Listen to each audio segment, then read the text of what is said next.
Hey, it's Bill, and you're tuned into Three Questions and a Song, the podcast where the title says it all, except for it never does because I can't keep it to three questions. This is episode number 71. With me today is John Ferris from A State of Mind. What's up, John? What's up, guys? Nice to be here. So, I have lots of new toys that I'm playing with today. For those of you that have tuned in before, you'll see some new layouts and things popping up on the screen. And I have some other technology I've been playing with. That's what happens when I get a Christmas break. I find ways to add to everything. Anyway, so There you go. so this is episode 71 of Three Questions in a Song, which I started. Wow, quite a while ago at this point. This one's the baby though for me because my other podcast has 597 episodes recorded at this point. But Good job. John, this is really a it's kind of conversational, but it's also kind of rapid fire because when I decide I'm going to ask a question, there's no segue. I just ask it. So that's your warning.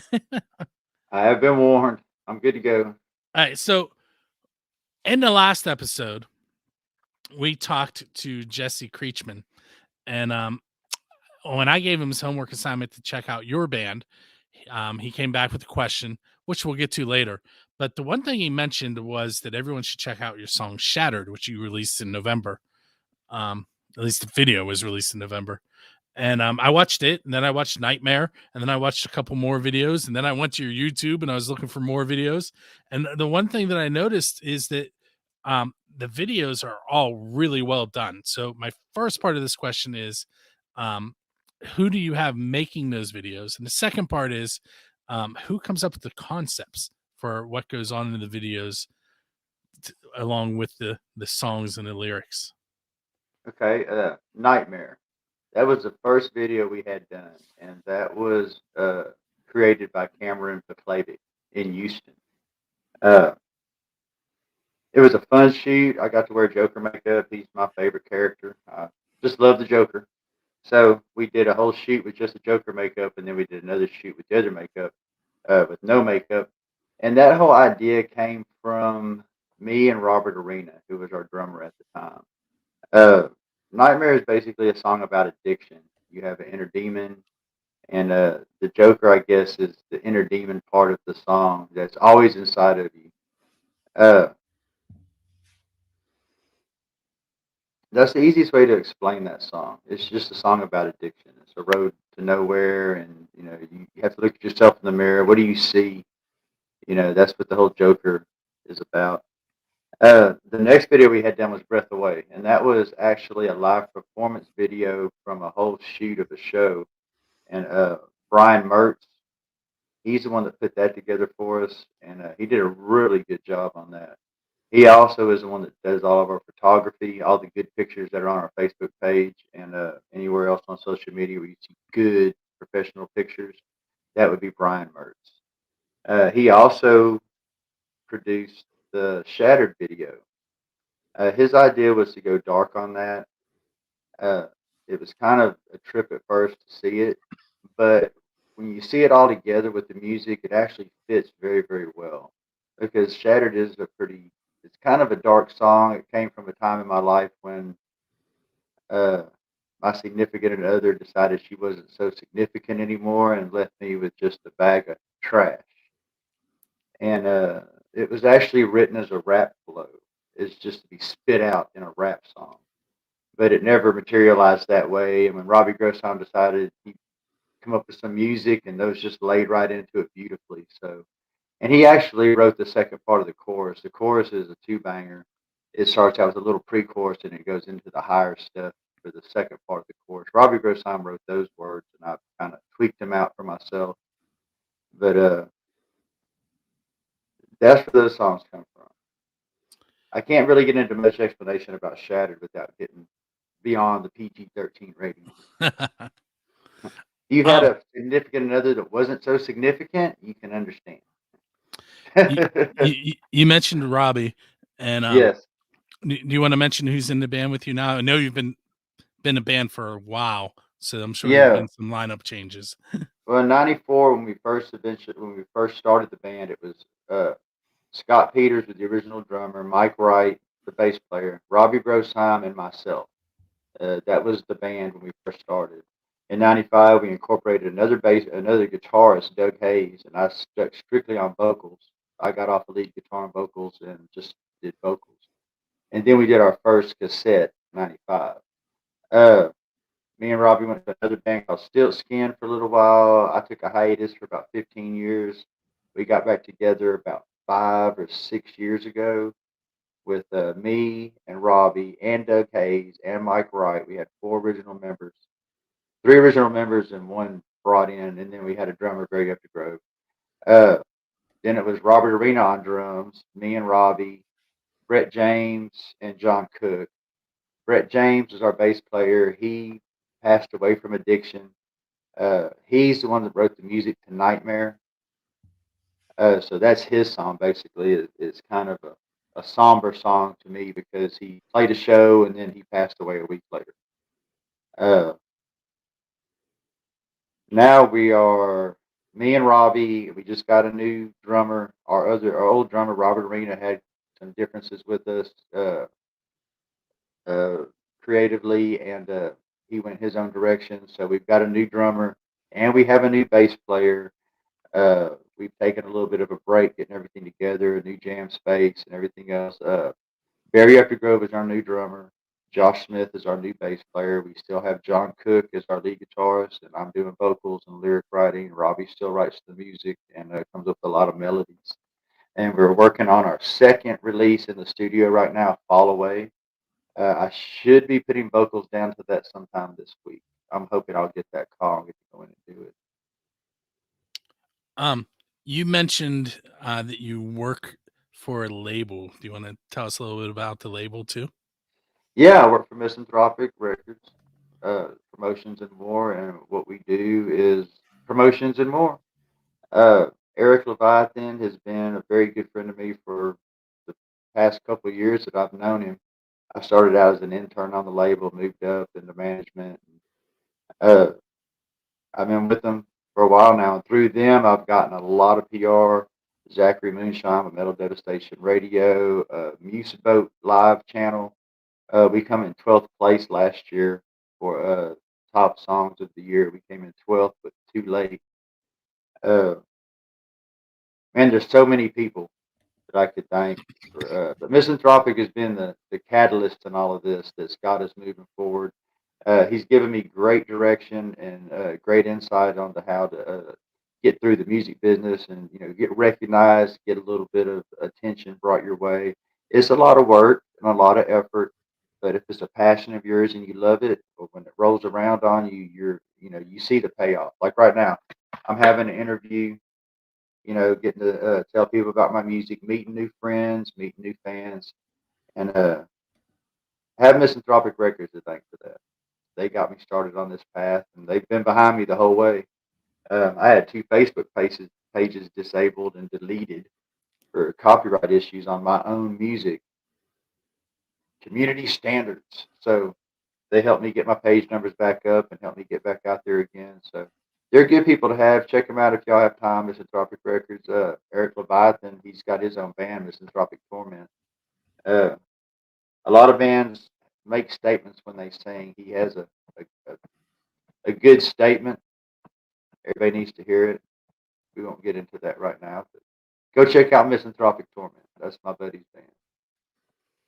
Um, so you kind of got into this next question a little bit while we were off the air in the Ah, pre-show. okay. Um, when did you decide you wanted to be a musician, and what triggered that? I've listened to music my whole life. I played in high school band, junior high band, classical music. Uh, I think it was listening to jazz that got me to want to play because I was a big Louis Armstrong fan because I played trumpet. Uh, so Chuck Mangione was also somebody I'd like to listen to. And I heard a song one time and it had some guitar in it. And I heard the guitar and it turned me on to guitar. and then I started listening to more guitar music. And some of the messages I really liked in the music, some of them I really didn't. But I decided that I wanted to do that. I wanted to make people feel happy.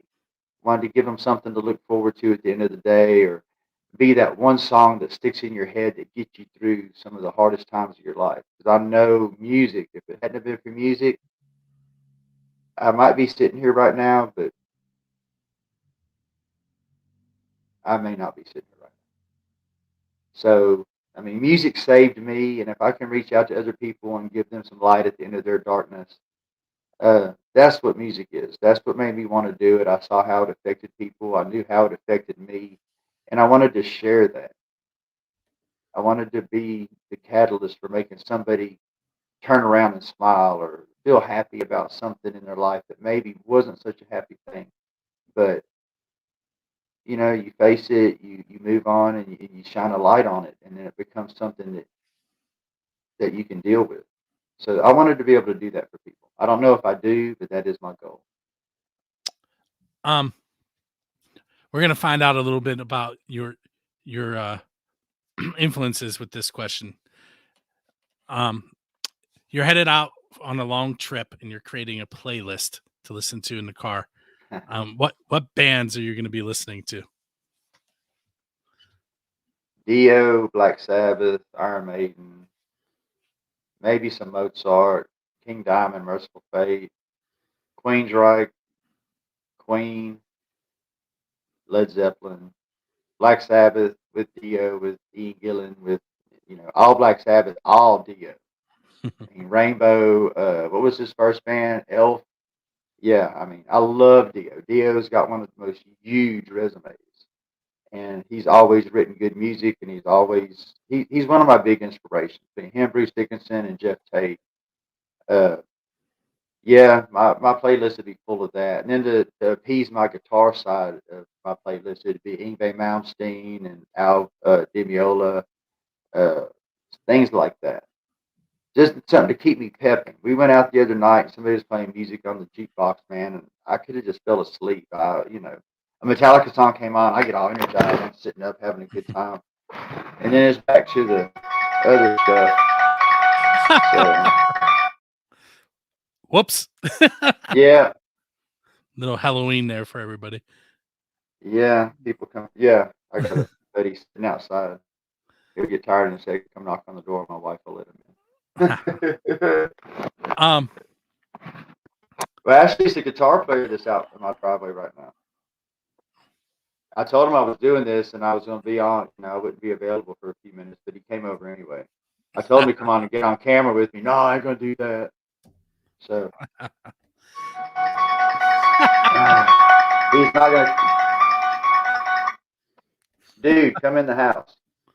Just come in the house. Bye. All right. all right. So the song we're going to feature tonight is "Breath Away." Take your MTV storyteller's moment and tell me a story. Breath away. Everybody gets to that point in their life where they're just sitting on the couch in a chair, standing in the front yard, or just staring off into space, and you're contemplating your life. You might have been through a hard time. Uh, you might feel you lost your mind. I mean, some of the lyrics, don't stare at the moon for too long. You might lose your mind. Uh, Once you've lost your mind, it's gone. Uh, Breath away basically symbolizes being on the edge of your sanity, and you're a breath away from just being gone, a breath away from just losing your entire grip on reality. That's what the song means. That's what the meaning of the song is. We're all a breath away. What is the straw that breaks the camel's back? Which way are you going to go? Fall away is it's not really the same, but it's more about addiction than it is a mental issue. The breath away is kind of about a mental issue reflected on your life, looking behind you. I mean, it's got a little religious overtone in it because one of the phrases is "Look behind the sun, and you will see shadows of what should be." I've had people misspell that on lyric videos, but S-U-N, but it's not. It's S-O-N. So, in the light and the reflection of, what is good and just, what's behind you, the shadows of what was. Does that drive you to the edge of your insanity, to where you're just a breath away from losing everything, your mind? Yeah. I feel like Jesse read you really well. Wait until you hear the question that he had for you. Um, so what we're gonna do now is we're gonna take a minute and we're gonna listen to the song "Breath Away" by A State of Mind, and we'll be right back with John. For those of you that are watching us live, you're not going to get to hear that song right now. You'll have to wait until the first and go to buildthescene.com, and it will be available there. It'll run on our radio station. It also will run on rootarooradio.com, which is on the beaches of San Diego, California. So you can check it out on both of those websites. So what we're going to do now is we're going to come back in as if we heard the song. So that was Breath Away by State of Mind. With me tonight is John Ferris. John, this next question, I don't know how far you're in Beaumont, correct? Yes, sir. How far away is that from Denton? I'm sure it's really far because Texas is huge. Are you familiar I'm with? not sure. To be honest Okay. with you, All right, well, I travel more towards the beach than I do up north. so this question is only because you're in Texas. Okay. There's a band in Denton, Texas. They're named Diesel Beast. They were the first band that I ever asked this question, and their answer was so amazing that I now call it the Diesel Beast question. All right, I'm ready. So I will tell you their answer while you think about it. So the question is, if you could play anywhere on Earth, where would you play? And you could play with any musician in the history of Earth at that location. Who would you play with? And their answer was they would play at Stonehenge with Dio. Oh, dang, I can't beat that. Yeah, see, now you know why I named it after them. Oh, shit, I can't beat that one. Uh, Dang, where would I play it with the? Huh. Anywhere. I'd like to play the Grand Ole Opry with Merciful Fate. I think that might be a first for that answer, the Grand Ole Opry. Well, it's got good We acoustics, man. Can you just imagine heavy metal in the Grand Ole Opry? we have talked about the Grand Ole Opry before on my shows, but never as where they would like to play. And who did you say? It broke up when you said who you wanted to play with. Merciful Fate, King Diamond, Merciful Fate. Yeah, cool. Yeah, the acoustics. Yeah, that would be cool. Wouldn't it though? Um, I think that'd be a little better than the amphitheater in Australia, but still, I mean, that'd be a good place too, underneath the big shell. So what I'm going to do now is I'm going to ask you Jesse's question, and Okay. later in post I will actually edit him in asking it. So this Okay. is a shorter version of what they're actually going to hear in the episode. But he wants to know if music was something that kept you alive, or was something you continue to do in spite of the suffering that it may have caused you. And looking back, would you have done anything differently? Music did save my life. Uh, there was times in my life I didn't have anything or anybody, but I had my music. I always had a guitar. I always had a pen and paper. So uh, I can't really say it caused me any heartache or any distress. Uh, just the few times that I couldn't play, it's antsy. It's kind of like you're missing something. Uh, and what's the last part of the question? If you would do anything differently going back on your. I'd probably just practice more, put more effort and time into it because right now, uh, being heard and being seen is kind of a rough thing to do, especially if you want to help people. which is, I just want to make everybody feel good. I want to bring people together. I want everybody to just be like we used to be. I mean, Woodstock, there was so many different types of people at Woodstock, man, and nobody cared. They were there to hear music and have a good time and have some fellowship and friends. We need more of that, and I like to carry that idea with me every time I go play somewhere. But no, music has saved me from a lot. It helped me beat some addictions. It's helped me get through deaths. It's I hope everybody else gets the same thing out of music that I do. And being able to write music and either make a statement or tell a story in a way that touches people, it's therapeutic to me. Everybody needs a sounding board. And, you don't. I'm one of those people that don't like to talk to people, but I'll sing. I'll sing it out. And I'm not. I can't say I'm 100% clear in what I'm saying because sometimes I'll write something and I'll think I mean one thing, and then later on it'll hit me differently. I'll pick another meaning up out of it that I didn't realize. So sometimes it's hard for me to say why I write a song. It's just something inside of me that comes out. I'll write it down, and then I have to rewrite it because I can't read what I'm writing half the time. I don't tend to write anywhere but on whiteboards in the classroom because when I'm writing big, you can read it. If I'm writing small, not so great. Yeah, I've got to decipher I call it my demon script because everybody has an inner demon. Everybody has that darkness inside of them, and that's what I try to write for. I try to write for people's inner demons. Without inner demons having something to do, they chew your brain away and eat your soul out. They just like a festering pus ball inside of you. That's why you got to shine a light on it and find a way to address it. And I do with music. Music soothes a lot of things. So, Now, I mentioned a homework assignment earlier that Jesse did in the last episode, and your assignment was to go check out David Hipchin. And you mentioned you weren't sure where he was from because it's Spanish and English. Yeah, but that's pretty cool, though. That's actually very cool. Yeah, he's been in this room and played live, so he's not that far from me. I think that's cool that he has his posts in Spanish and English. That's because we've been played on a couple of Spanish radio stations in Mexico City, and it just seems like, I mean, that's really good. I was impressed with that.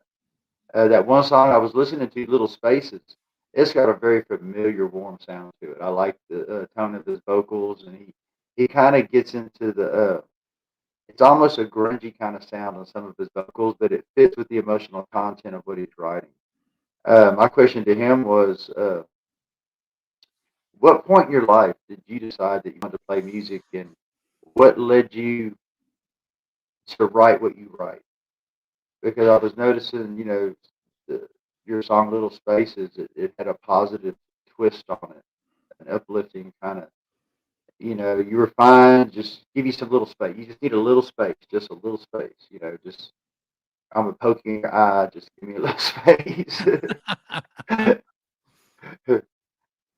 See, this is where I talk about this podcast really being the chainmail of podcasts, where you have to answer a question and send a mail on to somebody else, and it chain mails around the world, because now you have to listen to the next episode to hear David's answer to your question. Yeah. I thought that was pretty cool. There's a lot of little things. I've never been on the show before. I'm enjoying myself. I've been, if you include the Pennsylvania Rock Show, which is my other podcast I mentioned earlier, is 598 episodes. I've been doing this since 2004. If I didn't enjoy it, I wouldn't be sitting here still. Especially because my wife no longer enjoys that I'm doing it. It is a little time consuming. Yep, I know that feeling. My wife gets the same look. Don't have to say a word, just get that. When the Pennsylvania Rock Show first started, bands would actually come here and play live in this room. We did that for, let's see, 2004. 6 years. Bands would come and play live in my living room. And then at that point, we had a 2-year-old and my twin daughters were born. And that was the end of bringing people in the house. We have a 2-year-old and 2 newborns. There isn't Yeah, much that you can get done. no, no. To be showing them everything. What's that? Well, Don't touch that. coincidentally, all 3 of them are now musicians, which is There you awesome. go. And I'll tell you about that off the air because I've told that story many times on the podcast, but I like sharing it. So don't go That's cool anywhere though. when we end the broadcast. All right. So we're at that point now where I ask you where you can be found online so that the listeners can go and check out your band. Um, and because they're going to want to hear Shattered, they're going to want to hear Nightmare, and we don't have that on this episode. So now is where you Uh, tell them. you can find everything on A State of Mind on Facebook. Just type in A State of Mind, come up Metal Beaumont, Texas. I have a link tree link at the bottom where my information is at. You click on that link tree, it'll take you to Spotify, YouTube, Bandcamp, uh, everything else as well. So, but all the videos are basically on my YouTube page and on my Facebook page. Now there are some videos that are not. They come from the Pure Music Factory. I have a couple of them on my YouTube channel, but we have 13 videos on the Pure Music Factory. That's John Giles. Uh, So I put up I'm gonna. on the screen stateofmindtx.com. That is you, right? Yeah, for the moment, that's us. Okay. For the moment, that's us. We're I am changing all that. I have to change it because of our drummer. Our drummer's the one that got the stateofmindtx.com website. He's fixing to have to pull that down because he's no longer with us. So I've been taking everything through A State of Mind, John Ferris, Facebook. So well. Watch for this. the month, Ready? I'm gonna I'm go on the ready. fly. On the fly. I ain't heard that phrase since I was an expediter at Buffalo Wild Wings.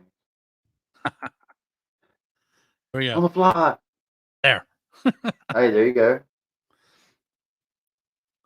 So Go like and share. So what's coming up next for State of Mind? Getting the new band lined out, getting our song list back down again. We got a new drummer, a new bass player. We're still working on our second CD, which we don't know what the name of that's going to be just yet. But we've got 6 to 8 really good songs to put on there. We're working on our second one right now, which is Fall Away. Uh, I think it's also going to have Wizard and Caught Up and Morning Star, and I'm not quite sure. They got the list at the studio. Uh, Also on that, John Giles from the Music Factory is waiting for some. We're going to do Breath Away acoustically. He's getting an acoustic version of Breath Away. He's already made 3 videos. Not Breath Away, I'm sorry. He's already made 3 videos for Burning Reflection. He made one just music video, then a lyric video, and then there's a fully orchestrated version of Burning Reflections. That song, I listened to that one too. That one was not nearly as heavy and it was more melodic. I really liked it too. Yeah, I completely forgot that I listened to it until you mentioned it. Burning Reflections. Yep. Yeah, that's my favorite song on the CD is Burning Reflections. But he's waiting for an acoustic version of that so we can make a video for it. And then we're putting out our first recording from 1995. I'm thinking about putting it out on vinyl. You'll be able to download it off of Spotify and YouTube and all. I mean, Spotify and Bandcamp and everywhere else. All the platforms I put it on. But you'll be able to get it in vinyl. It has that vinyl sound because it's an analog recording. It's not digital. There's no pitch correction. No, it's old school. Nothing like today. Nothing digital about it at all, except it's going to be transferred to MP3s. That's the only digital thing about it.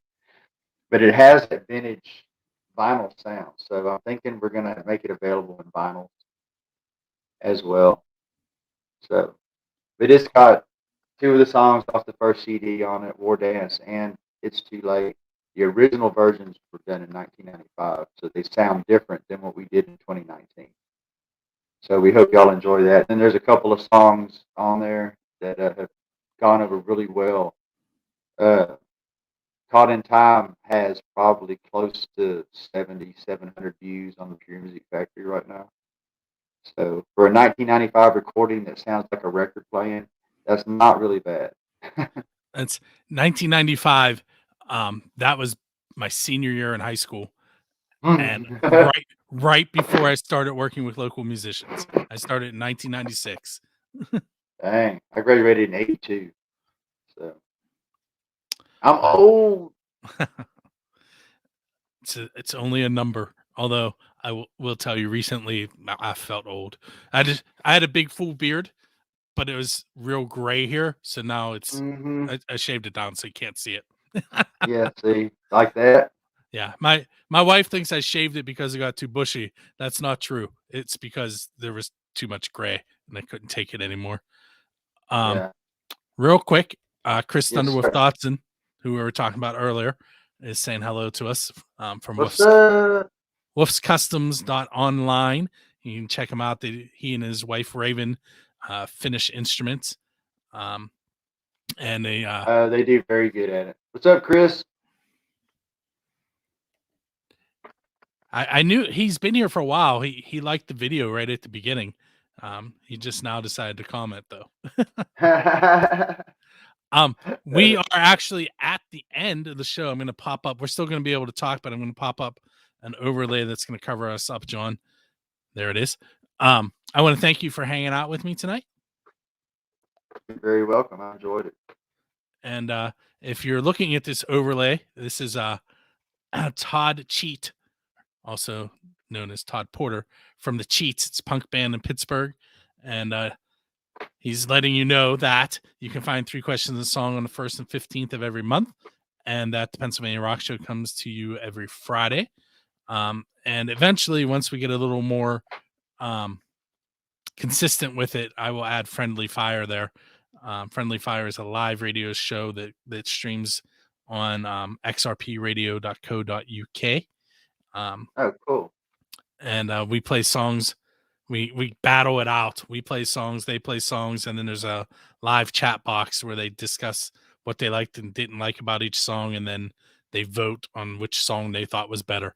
But it's fun. But anyway, John, once again, don't forget you have to come watch or listen to the next episode so you can see your answer to the question you asked David. And for those of you that are just now getting here to the end of the episode for the first time, what you're going to hear next is John the American Hilljack Lane telling you how to subscribe, leave comments, and a few other things. If you're listening on one of the radio stations, that doesn't mean it's time to hang up. What that means is that you should keep listening because the stations are playing unsigned and independent music, and they're supporting my show, and you should show them a little support by hanging out there and getting to hear some new music that you might not hear anywhere else. So with that said, we're going to go ahead and call this one done. Make sure you check out State of Mind. I'm going to pop that address up again on the screen. There it is, facebook.com/A State of Mind John Ferris. And we will see you on the 15th with David Hipchin. Hell yeah.